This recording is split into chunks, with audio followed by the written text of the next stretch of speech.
I am a human trafficking survivor, sold at the age of 13 by my mother. The man that bought me kept me for over 10 years. While in slavery, I was beat, raped, and almost killed, and forced to have children whom I loved dearly. 3 of them.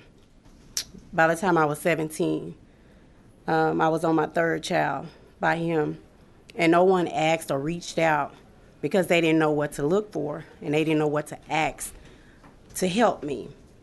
I will be labeled as familial trafficking. That's where a family member sells another family member, in this case, my mother. Familial trafficking is frighteningly common in our area. Primary caretakers allow pedophiles to use children for sex in exchange for money, drugs, and shelter.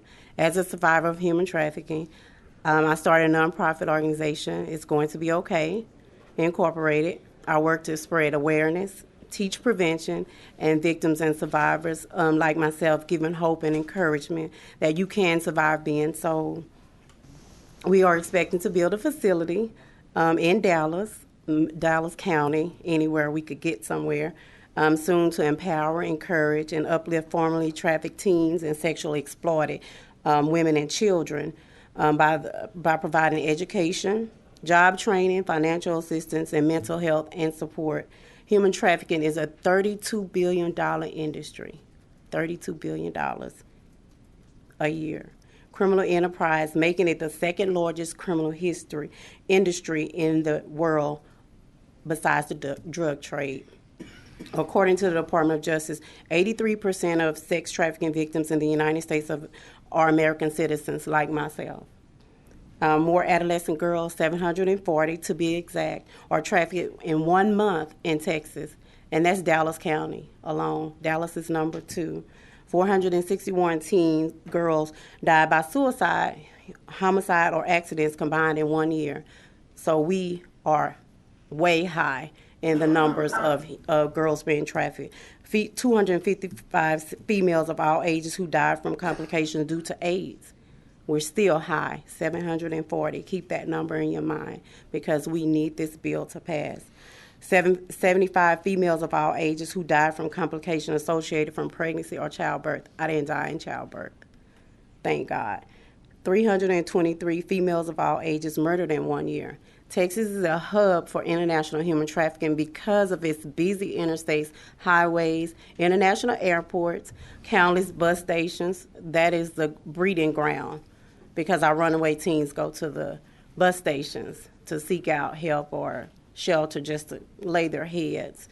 The shipping commerce through the Gulf of Mexico, it is shared border of Mexico. This border is North America's #1 supply site for young girls and children used in sex and labor trafficking. Runaway teenagers, as I said, are at a high risk for trafficking more than ever now. By passing House Bill 2290, as January being Human Trafficking Prevention Month, to increase awareness on human trafficking in an effort to encourage people to alert authorities to any suspected incident involving human trafficking, like the case in Houston just Friday. There was a house that was raided, and 94 males and 15 women and children were saved on Friday. So by passing House Bill 2290, being regularly observed through appropriate activities in public schools and other places to increase awareness and prevention of human trafficking will help in saving a lot of women and children. House Bill 2290 will help put an end to modern-day slavery. Just so you remember, it can end with me, it can end with you, and it can end with us, all of us in this room, to pass House Bill 2290. And to save one is to save a generation, because all it takes is one. It just took somebody saving me to do what I do, and that's to teach and bring awareness and advocate for those that are still voiceless. And I want to thank Sam Parker for this opportunity because he kept his word about doing something to help and aid in modern-day slavery. Thank you. Any questions? Ms. Stafford, thank you for your testimony today. It's really inspiring that you're here to tell your story in person and to live through those difficult circumstances, but to put yourself on the path that you're on. You're doing a great service just by being here today, and helping inform us and the public. So thank you. Thank you. Members, any questions? Yeah, I just had a question. And how did you get out of it? My neighbor. Your was neighbor. being nosy. Your nosy neighbor. My nosy Gladys neighbor. Kravitz. You're not Yeah. old enough to Gladys Yes, Kravitz I is. am. But she started asking questions, and she noticed that I was isolated, and the man was older than myself, and I wouldn't talk to anybody. I was just pretty much in my own little trapped world. So she started asking a lot of questions and told me I didn't have to live that way. So she helped me to devise a plan to get out. Wow. Remarkable story. Thank you for coming. Okay. Thank you for your testimony. Thank you. Is there anyone else that wishes to testify on, for, or against House Bill 2290? Seeing none, the chair recognizes Representative Parker to close on the bill.